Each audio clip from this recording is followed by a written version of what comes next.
আর কোনো অপশক্তি যাতে দেশে ফ্যাসিবাদ কায়েম করতে না পারে, দেশকে তাবেদার রাষ্ট্রে পরিণত করতে না পারে, এজন্য আমরা সকলে ইনশাআল্লাহ ঐক্যবদ্ধ থাকবো এবং থাকতে হবে।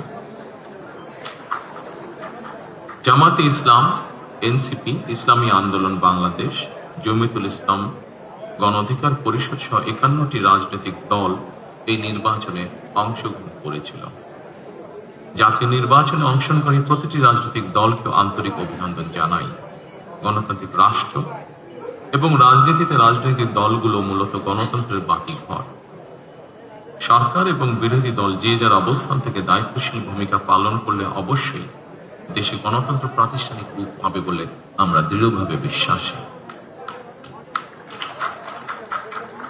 নির্বাচনে অংশগ্রহণকারী প্রতিটি গণতান্ত্রিক রাজনৈতিক দলগুলোর প্রতি আহ্বান জানাই, দেশ গঠনে আপনাদের চিন্তা ভাবনা আমাদের কাছে অত্যন্ত গুরুত্বপূর্ণ। আমাদের পথ এবং মত ভিন্ন থাকতে পারে, কিন্তু দেশের সাথে আমরা সবাই এক। আমি বিশ্বাস করি জাতীয় ঐক্য আমাদের শক্তি, বিভাজন আমাদের দুর্বলতা।